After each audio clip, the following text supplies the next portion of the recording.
You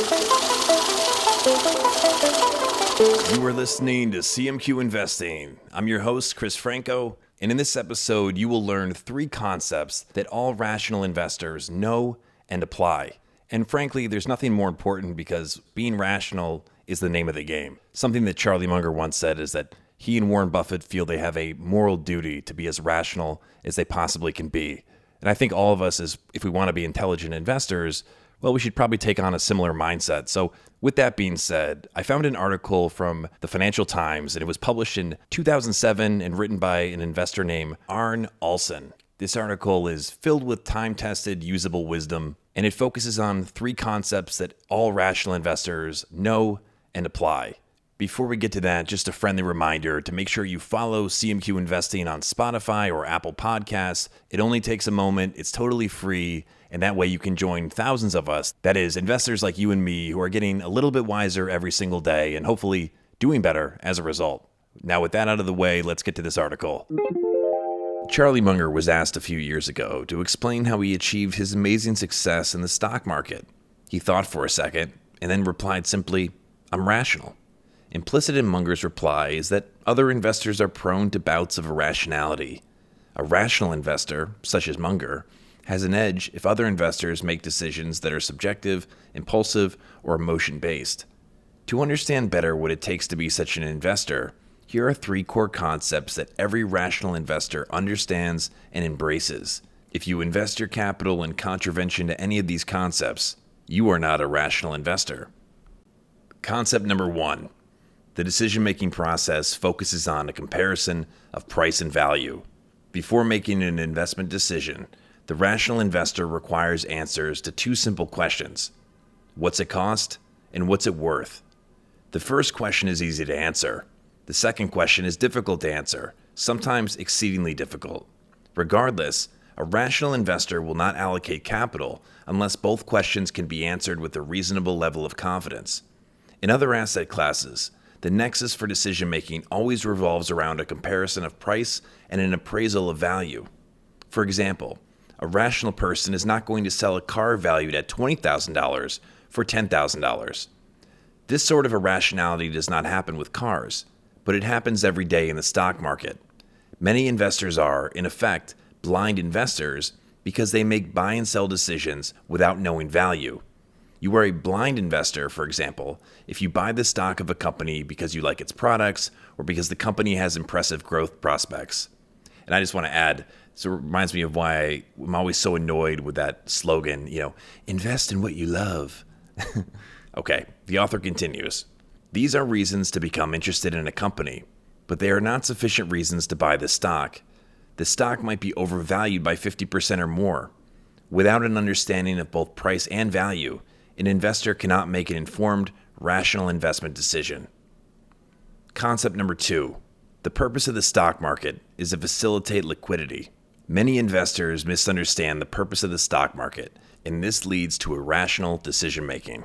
The purpose of the stock market is to provide a venue for buyers to acquire ownership in publicly traded companies, and for owners to sell those interests. The market is amazingly efficient in this regard. There is always a ready bid and there is always a ready offer. It just takes a second or two to acquire or sell a part ownership interest in a publicly traded business. But that is as far as it goes. The market tells you price. The market does not tell you value.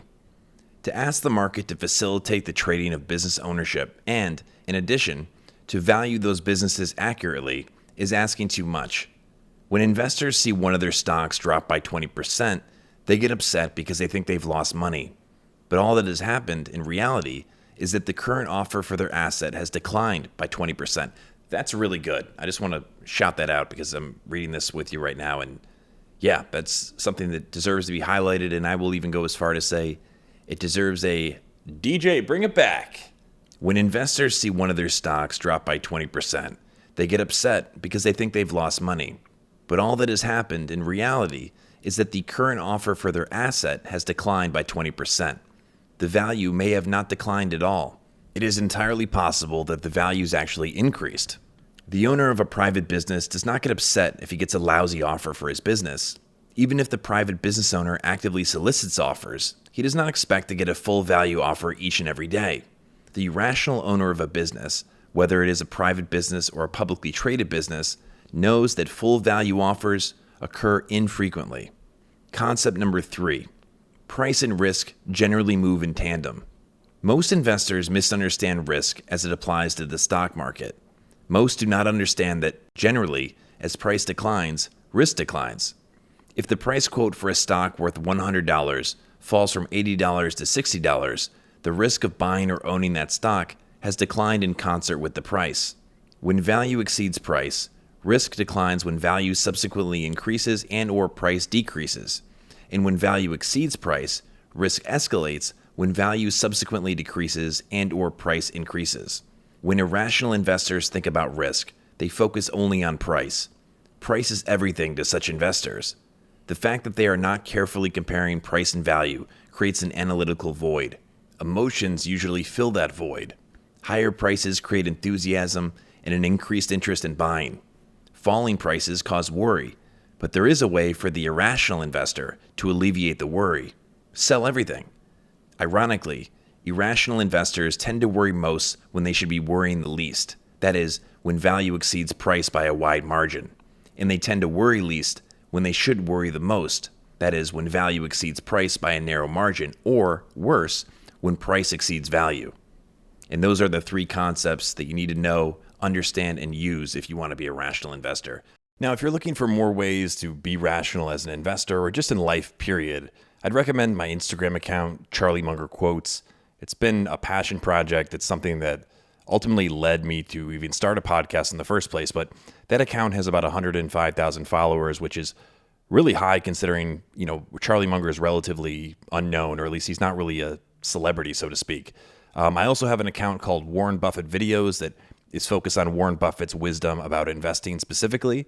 So check that out. And I hope that, other episodes of the podcast, and I have over 100 of them, will also give you new tools and ideas that you can use to help you be more rational. That's something that, I find I get a lot of value from recording and creating these episodes. So as always, I do it so that you find similar value when you listen.